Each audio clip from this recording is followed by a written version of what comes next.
Étude du jour. Sefer HaMitzvot.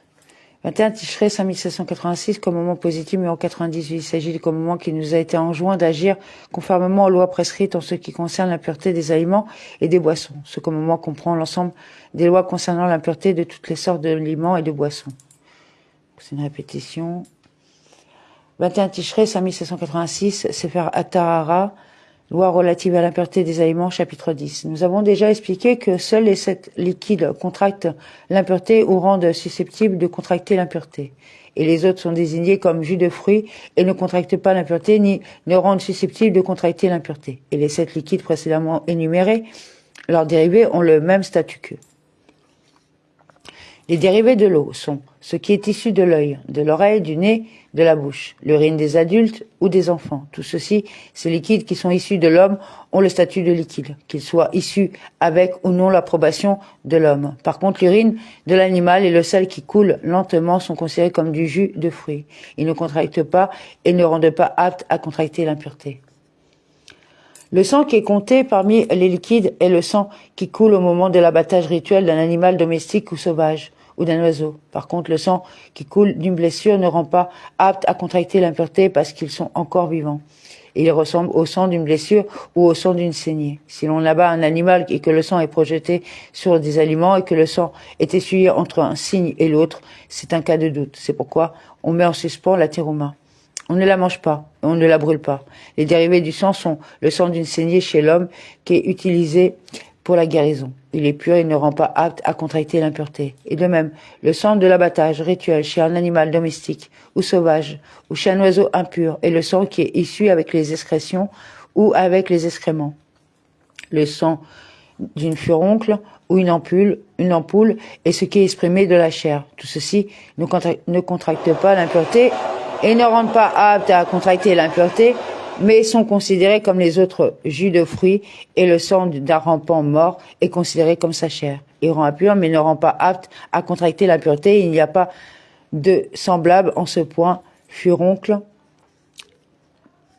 le petit lait est considéré comme le lait, et le lait de l'homme qui ne lui est pas nécessaire n'est pas considéré comme un liquide. Il ne rend pas apte et ne contracte pas l'impureté. C'est pourquoi le lait d'un homme n'est pas un liquide. Et ce même, le lait d'un animal, sans son approbation, par exemple qu'il coule tout seul de son sein ou qui est trait sans qu'il en ait l'intention. Par contre, le lait d'une femme, qui soit extrait intentionnellement ou non, est un liquide et contracte l'impureté et rend apte à contracter l'impureté parce qu'il convient à un enfant. Les liquides extraits de ces éléments impurs ci-après, ces liquides étant des paires d'impuretés, contaminent les aliments sans qu'ils soient rendus aptes à contracter l'impureté, car l'impureté et l'aptitude à l'impureté se présentent au même moment. Ce sont l'écoulement du zav, sa matière séminale, son urine, un réveil de sang d'un cadavre, le sang d'une femme, nida, et de même le sang d'une blessure de zav et de ceux qui ont le même statut que lui, le lait d'une femme, les larmes de ses yeux, ainsi que les autres dérivés de l'eau qui en sont extraits, transmettent l'impureté comme des liquides impurs qui transmettent l'impureté sans intention, car ces liquides impurs transmettent l'impureté quand ils sont versés intentionnellement ou non. C'est pourquoi si du lait coule du sein d'une femme, nida ou zava, dans l'espace d'un four, le four et tout ce qu'il y a à l'intérieur deviennent impurs.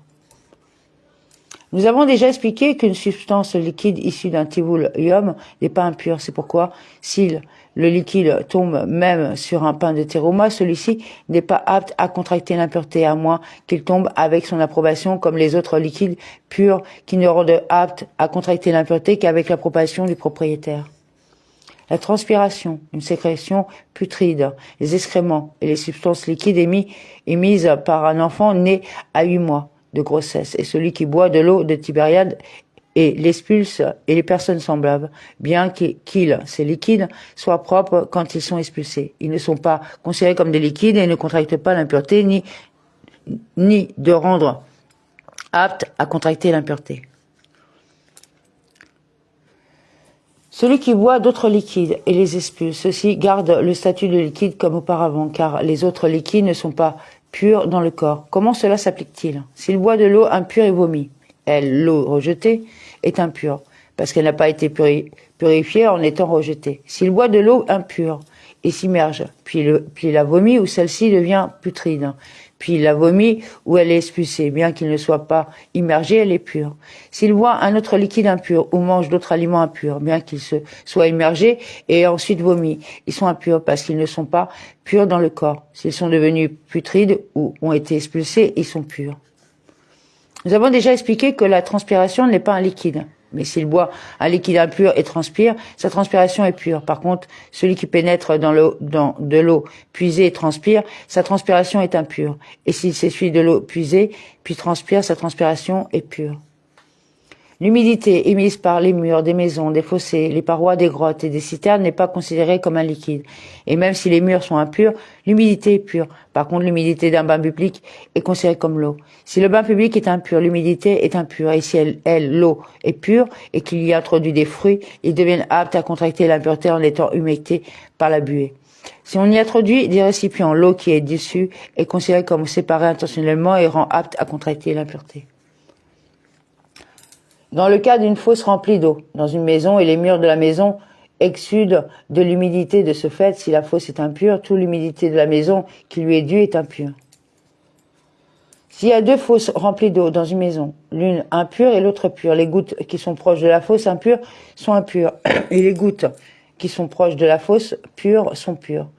Celles qui sont au milieu sont impures. La sève des olives, c'est-à-dire le liquide noir qui coule de lui-même des olives, est considéré comme l'huile. Le liquide qui coule des paniers d'olives ou de raisin n'est pas considéré comme un liquide et ne contracte l'impureté, ni ne rend apte les aliments à contracter l'impureté, à moins qu'on le rassemble dans un récipient. Si des raisins sont pesés dans le plateau d'une balance, le vin qui est dans le plateau n'est pas considéré comme un liquide jusqu'à ce qu'on le verse dans un récipient, et cela est comparable à des paniers d'olives et de raisins qui s'égouttent. Si un individu écrase à la main des raisins de terouma dans une jarre, bien que le vin flotte sur ses mains et les mains qui n'ont pas fait l'objet d'une surveillance constante sont invalides pour la terouma, tout est pur. Le liquide dans l'abattoir de la cour du temple, qui est le sang de ses offrandes, et l'eau qu'il utilise à cet endroit sont toujours purs et ne contractent pas l'impureté et ne rendent pas aptes les aliments à l'impureté. Cette règle est une loi transmise par tradition orale. C'est pourquoi le sang des offrandes ne contracte pas l'impureté et ne rend pas aptes les aliments à contracter l'impureté. Et étant donné que le sang des offrandes ne rend pas aptes à contracter l'impureté, les offrandes qui ont été abattues rituellement dans la cour du temple ne deviennent pas aptes à contracter l'impureté par le sang de l'abattage rituel. Et la chair des offrandes ne peut être rendue apte à contracter l'impureté que par un liquide qui tombe sur la chair autre que le liquide dans l'abattoir. Si une vache désignée comme offrande est conduite dans une rivière et abattue alors qu'elle est encore humide, elle est apte à contracter l'impureté. C'est pourquoi si une aiguille impure se trouve à l'intérieur de sa chair, la chair est impure. Et de même, si la vache est muselée à l'extérieur de Jérusalem, bien que l'on ne connaisse pas le statut de l'aiguille, la chair est impure parce qu'elle a été en contact avec des ustensiles qui se trouvent en dehors de Jérusalem, puisqu'il est certain qu'elle a avalé l'aiguille en dehors de Jérusalem. Si l'aiguille se trouve dans les excrétions, la chair est pure. Quel que soit le cas, les mains du Kohen qui la touchent sont pures, car la règle de l'impureté des mains n'est pas appliquée dans le temple, comme nous l'avons expliqué. Dans quel cas cela s'applique-t-il, à savoir que la chair n'est impure que si elle a été rendue apte par un liquide à l'extérieur du temple, pour que la chair soit impure selon la loi de la Torah. Mais pour ce qui est qu'elle contracte l'impureté par ordre rabbinique, ce qui est sanctifié n'a pas besoin d'être rendu apte à contracter l'impureté. Mais la révérence due au produit sanctifié rend apte la chair à contracter l'impureté. Et si une impureté est en contact avec elle, qu'elle soit sévère ou légère, elle devient invalide bien qu'elle n'ait pas été rendue apte à contracter l'impureté par un liquide. Sefer Tahara, loi relative à l'impureté des aliments, chapitre 11. Celui qui vendange des raisins pour les vendre au marché ou pour les faire sécher, il ne devient apte à contracter l'impureté que lorsqu'un liquide tombe dessus avec son approbation comme les autres aliments. Mais quand on vendange pour presser, c'est-à-dire faire du vin, cela devient apte à contracter l'impureté bien qu'aucun liquide ne soit tombé sur les raisins de la vendange. Et si une impureté est en contact avec eux, ils deviennent impurs. Et cette règle est un décret d'ordre rabbinique. Et pourquoi les sages ont-ils décrété que les raisins de la vendange destinés à être foulés soient aptes à contracter l'impureté? Parce que parfois, un homme entre dans son vignoble pour savoir si le moment de la vendange est arrivé et presse une grappe de raisin pour la tester. Et humet les raisins dont la vendange a été faite, étant donné que tout est destiné au pressoir. De plus, étant donné qu'il n'y prête pas attention à la grappe Elle s'écrase dans le panier et son jus coule. Mais il prête attention à ce que le liquide ne coule pas sur le sol. Et ainsi, les raisins deviennent aptes à contracter l'impureté par elle. C'est pourquoi les sages ont décrété que dans le cas de celui qui fait la vendange pour le pressoir, les raisins deviennent aptes à contracter l'impureté. S'il fait la vendange des raisins dans l'intention de les ramener au pressoir, s'il ne trouve pas d'acheteurs au marché, ils ne deviennent susceptibles de contracter l'impureté que lorsqu'ils sont ramenés à l'intérieur du domaine du pressoir. Et de même, les olives qui sont amenées dans le domaine du pressoir deviennent aptes à contracter l'impureté comme cela sera expliqué. Celui qui fait la vendange des raisins et les met dans la fosse où sont déposés les raisins destinés au pressoir ou les étend sur des feuilles, ils deviennent aptes à contracter l'impureté par les liquides qui en sont exprimés, parce qu'il est intéressé par le liquide et c'est la raison pour laquelle il a étendu les raisins sur des feuilles ou les a mis dans la fosse, qui est comme une citerne. C'est pourquoi si un individu impur ou dont les mains sont impures en prend, il les rend purs. S'il fait la vendange et met les raisins dans des paniers ou les étend sur le sol, il ne devient pas apte à contracter l'impureté, parce qu'il ne prête pas attention au liquide qui en est extrait. C'est pourquoi l'individu impur peut en prendre et en manger. Et bien qu'il soit fondu et s'égoutte dans le pressoir est pur, parce qu'ils ne sont pas devenus aptes à contracter l'impureté et qu'ils n'ont pas été assemblés pour être consommés. Et de même, celui qui prend des raisins de panier ou étendus sur le sol est donc destiné à la consommation et les mange, et il en reste un CA ou deux. Il les jette dans le pressoir. Bien que le vin éclabousse les raisins, ils ne deviennent pas aptes à contracter l'impureté. S'il prend des raisins qui sont dans les paniers ou étendus sur le sol pour les fouler, ils deviennent aptes à contracter l'impureté, c'est pourquoi il faut les manipuler avec les mains pures, afin qu'ils ne soient pas manipulés par un individu impur qui les rendrait impurs.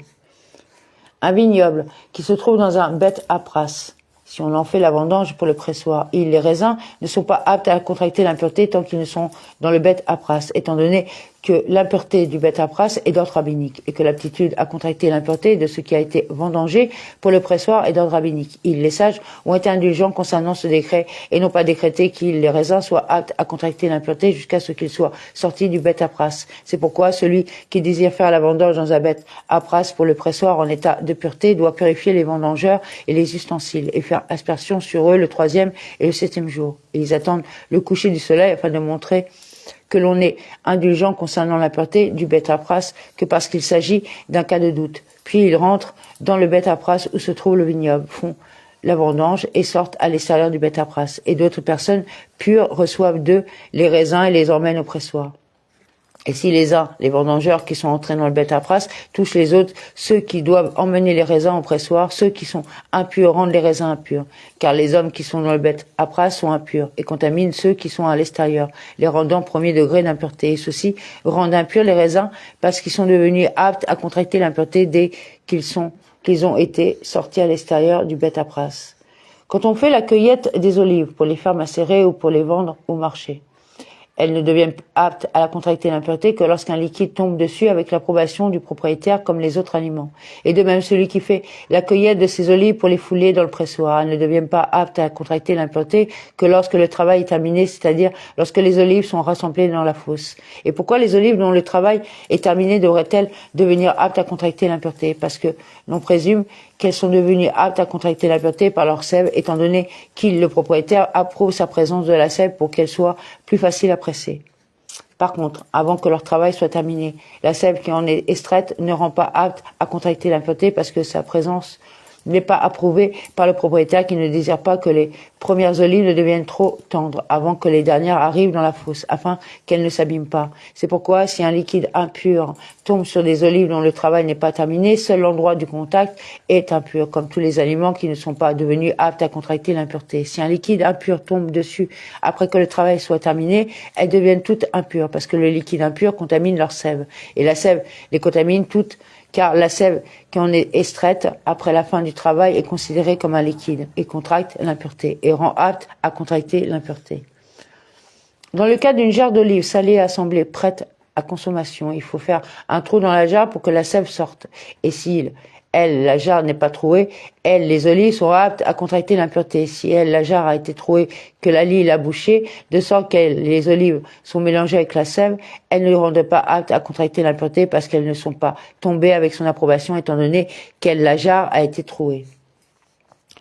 Les olives qui ont été cueillies pour être foulées à partir de quand leur préparation est-elle terminée, dès que leur cueillette est terminée et qu'elles sont posées et prêtes à être foulées, bien qu'un liquide ne soit pas tombé dessus et que du liquide n'en ait pas été extrait, étant donné que leur préparation a été terminée. Elles deviennent aptes à contracter l'impureté. Par contre, avant que leur préparation soit terminée, bien qu'elles aient été écrasées ensemble, elles exudent de la sève et soient rattachées par leur liquide. Elles ne sont pas aptes à contracter l'impureté. Quand on termine la cueillette des olives, mais que l'on a l'intention de prendre d'autres olives et d'ajouter, même si l'on n'a que l'intention d'ajouter un cave ou deux, elles, les premières olives, ne sont pas aptes à contracter l'impureté. Et si l'on ruse, elles, les premières olives, sont aptes à contracter l'impureté. S'il a terminé de prendre des olives, mais à l'intention d'emprunter, mais qu'il se produit des circonstances imprévisibles, où il est pris par un festin et n'ajoute pas leur travail, n'est pas terminé, elles ne contractent pas l'impureté. Et même si des hommes zaves ou des femmes zava marchent dessus, elles sont pures. Celui qui met ses olives dans 2 pressoirs, dès qu'il finit de remplir un, elles, les olives de ce pressoir deviennent aptes à contracter l'impureté.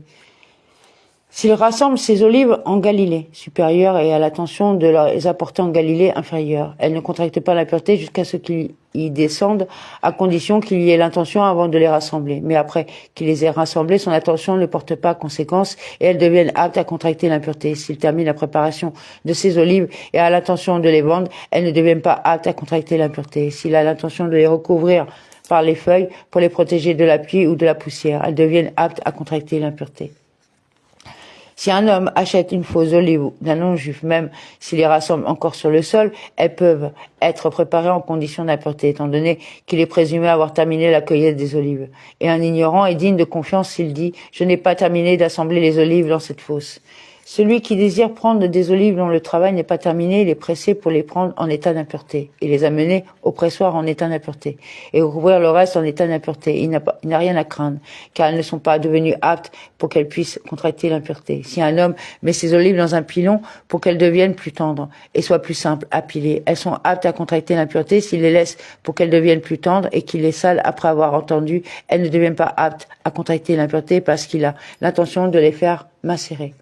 Celui qui fend les olives de Teruma avec les mains impures les rend invalides, car le fait qu'elles soient fondues est la terminaison de leur travail. S'il les fend pour les assécher dans le sel, elles ne deviennent pas aptes à contracter l'impureté. Et de même, s'il les fend pour tester si elles contiennent de l'huile et qu'est arrivé le moment qu'elles soient cueillies et assemblées, elles ne deviennent pas aptes à contracter l'impureté. Celui qui pose des olives dans le pressoir pour en faire des grains et les faire sécher, même si les olives ont l'ensemble une hauteur d'une coudée de sorte que les olives inférieures mettent du temps à sécher et deviennent humides. Entre-temps, elles ne deviennent pas aptes à contracter l'impureté. S'il les met dans la maison pour qu'elles s'abîment un peu, bien qu'il ait l'intention de les monter ensuite sur le toit pour les faire sécher, ou s'il les met sur le toit pour qu'elles s'abîment un peu, bien qu'il ait l'intention de les couvrir et de les couper, elles sont aptes à contracter l'impureté. S'il les pose dans la maison jusqu'à ce que son toit soit surveillé ou jusqu'à ce qu'il les apporte à un autre endroit, elles ne sont pas aptes à contracter l'impureté parce que leur travail n'est pas encore terminé. Celui qui met ses olives dans une fosse, dans le domaine d'un ignorant, et ferme les aisselles, il n'a pas à craindre qu'il, l'ignorant, ait une autre clé et un autre seau, bien qu'il se trouve le seau abîmé et la clé ouverte. Elles sont pures. Et le seau dont les sages ont parlé, peut-être même un caillou ou un éclat de bois. S'il y a des trous et des fentes dans la maison où se trouve la fosse, il n'a pas à craindre qu'il, l'ignorant, introduise un roseau et les fasse bouger les olives. S'il y a des fenêtres d'une surface de 4 tépharim sur 4, elles sont considérées comme des portes. Celui qui a pressé les olives en état d'impureté et désire purifier les ustensiles du pressoir ainsi que la paroi autour des olives des liquides impurs qui y ont été absorbés, comment doit-il procéder? Un ustensile en bois et en pierre, il le rince, et un ustensile en planche ou un ustensile semblable, il l'essuie. Un ustensile en jonc, il le met de côté pendant 12 mois, ou les bouillante avec de l'eau chaude ou avec de l'eau de Tibériade, ou on le met en dessous d'un conduit dont l'eau coule ou dans une source dont l'eau coule rapidement pendant 12 heures. Puis il immerge ces ustensiles qui doivent être immergés et les ustensiles en état de pureté. Sefer Tahara, loi relative à l'impureté des aliments, chapitre 12. Toutes les règles concernant l'aptitude des aliments à contracter l'impureté ont été transmises par tradition orale. Par tradition orale, les sages ont appris que ce qui est dit, mais si de l'eau venait à être posée sur une graine, la loi est la même qu'il s'agisse de l'eau ou des 7 autres liquides, à condition qu'il le liquide tombe dessus avec l'approbation du propriétaire et après qu'il le produit soit détaché du sol, puisqu'il est évident qu'il n'y a pas de graines sur laquelle de l'eau n'est pas tombée quand elle était attachée au sol. Le verset « Mais si de l'eau venait à être posée » ne fait référence qu'après que les aliments aient été arrachés, le liquide détaché du sol. Tout liquide qui tombe sur un aliment avec l'approbation du propriétaire au départ, quand il commence à tomber, bien qu'il ne l'approuve plus à la fin, c'est-à-dire que cela est contraire à sa volonté, ou qu'il est approuvé à la fin, mais non au début, rend apte l'aliment à contracter l'impureté. S'il tombe sans l'approbation du propriétaire, il ne rend pas apte à contracter l'impureté. Même si le propriétaire mélange ses fruits avec de l'eau du fait de danger ou du fait de la nécessité, alors qu'il ne désire pas que les fruits sont mélangés avec de l'eau. Ils ne sont pas rendus aptes à contracter l'impureté. Quel est le cas s'il trempe ses légumes dans l'eau du fait des voleurs, ou s'il met ses fruits dans un sac sur le courant d'une rivière pour les emmener avec lui? Ils ne sont pas aptes à contracter l'impureté. Un liquide détaché du sol contre le gré du propriétaire ne rend pas apte à contracter l'impureté. C'est pourquoi si un homme, des récipients ou des fruits sont humectés par un liquide qui s'est détaché avec l'approbation du propriétaire, bien que des aliments soient en contact avec ce liquide, avec son approbation, ils ne deviennent pas aptes à contracter l'impureté parce que cette eau a été détachée sans son approbation, comme si elle était encore dans le sol, il ne rendait pas apte à contracter l'impureté. Si l'eau qui est sur l'homme, sur les récipients ou sur les fruits a été détachée du sol avec l'approbation du propriétaire et que ceux-ci touchent intentionnellement des aliments, ils deviennent aptes à contracter l'impureté. Quel est le cas? Celui qui renverse une coupe contre le mur pour qu'elle soit rincée par l'eau de pluie. L'eau qui est sur la coupe rend apte à contracter l'impureté. S'il pose des fruits, ils deviennent aptes à contracter l'impureté parce que l'eau a été délibérément détachée dans le récipient. S'il a retourné et mis contre le mur pour ne pas que le mur s'abîme, l'eau qui est dessus n'est pas considérée comme détachée intentionnellement, et c'est pourquoi s'il émet des aliments, il ne devient pas apte à contracter l'impureté. S'il a l'intention de rincer le mur, si c'est le mur d'une maison, elle rend apte à contracter l'impureté, car toute chose détachée, en l'occurrence le mur, fait à base de terre, puis attachée et considérée comme détachée. Par conséquent, l'eau qui est sur le mur de cette maison est considérée comme de l'eau dans le récipient qui a été puisée intentionnellement. Et si c'est la paroi d'une grotte qui n'est pas une construction mais est une partie du sol, l'eau qui est dessus sur la paroi n'est pas considérée comme détachée du sol. Celui qui se penche pour boire l'eau qui monte sur sa moustache et sur sa bouche est considéré comme détaché intentionnellement, car il est évident que celui qui boit reçoit de l'eau sur sa bouche et sur ses lèvres, étant donné qu'il a bu intentionnellement, l'eau est considérée comme détachée du sol avec son approbation. Par contre, l'eau qui monte sur son nez, sur sa barbe ou sur sa tête n'est pas considérée comme détachée avec son approbation. Cela qui remplit une jarre d'eau suspendue à une corde attachée autour de son cou, c'est-à-dire sa partie étroite, l'eau qui monte sur sa paroi extérieure ainsi que sur la corde enroulée autour de son cou. Et la partie de la corde nécessaire pour la porter est considérée comme détachée avec approbation et l'eau qui est sur la partie de la corde qui n'est pas nécessaire pour porter la jarre n'est pas considérée comme détachée avec approbation. C'est pourquoi elle ne rend pas apte à contracter l'impureté. Celui qui reçoit de l'eau de pluie, même s'il est un père d'impureté, l'eau qui est sur lui, bien qu'elle soit descendue de haut en bas, est pure à condition qu'il s'en débarrasse de toutes ses forces en un instant. Toutefois, si elle s'égoutte lentement et coule quand il s'en sépare, elle contracte l'impureté. Quand elle est pure, elle ne rend pas les aliments aptes à contracter l'impureté parce qu'elle n'est pas venue sur lui avec son approbation. Mais il se secoue, elle est considérée comme approuvée par lui parce qu'il désire s'en séparer et elle rend apte les aliments s'il se tient au-dessus d'un conduit d'eau pour se refroidir ou pour se rincer. L'eau est détachée avec son approbation. Et s'il est impur, l'eau qui le recouvre est impure. Dans le cas d'une jarre qui est remplie de fruits et l'eau du toit tombe à l'intérieur, il verse l'eau qui est dessus et elle ne rend pas les fruits aptes à contracter l'impureté bien qu'il approuve sa présence jusqu'à ce qu'il verse l'eau. Un pétrin dans lequel tombe l'eau du toit, l'eau qui est éclaboussée et qui déborde n'est pas considérée comme détachée avec l'approbation du propriétaire. S'il le prend le pétrin pour le renverser, l'eau qu'il contient n'est pas considérée comme souhaitée par le propriétaire. S'il a posé le pétrin pour recueillir l'eau du toit, l'eau éclaboussée et l'eau qui a débordé ne sont pas considérées comme venues avec l'approbation du propriétaire. Et s'il le prend le pétrin pour verser de l'eau, cette eau rend apte à contracter l'impureté, car étant donné qu'il ne l'a pas versée à sa place, cela montre qu'il l'a recueillie intentionnellement. Celui qui immerge ou qui lave ses vêtements dans une grotte, l'eau qui est sur ses mains, quand il les retire, est considérée comme détachée avec son approbation, parce qu'il est impossible de laver ou d'immerger un vêtement sans se mouiller les mains. Et l'eau qui est sur ses pieds n'est pas considérée comme détachée avec son approbation. Si les fruits tombent dans l'eau et qu'il étend ses mains pour les prendre, les fruits ne deviennent pas aptes à contracter l'impureté. Et s'il a l'intention de se rincer les mains, ils deviennent aptes à contracter l'impureté par l'eau qu'il a sur les mains. Parce que l'eau qui est sur ses mains et sur les fruits du fait de ses mains est considérée comme détachée avec son approbation. Celui qui met intentionnellement ses fruits dans l'eau, si c'est de l'eau qui est dans le sol, les fruits ne deviennent pas aptes à contracter l'impureté tant qu'ils sont dans l'eau. S'ils les sortent de l'eau, ils deviennent aptes à contracter l'impureté par l'eau qui est sur eux ou qui est sur ses mains, parce que cette eau a été détachée avec son approbation. Comment cela s'applique-t-il? S'il y a un radiron ou un navet dans l'eau d'une grotte, une femme nida peut l'y rincer et il est pur. Si elle le sort un tant soit peu de l'eau, il devient impur par son contact. Et un panier qui est rempli de lupin est posé à l'intérieur d'un bar rituel. Un individu impur peut étendre sa main et y prendre le lupin, et celui-ci est pur, parce qu'il n'a pas été rendu apte à contracter l'impureté, car il l'a pris de l'intérieur du panier et n'est pas intéressé par l'eau qui est dessus.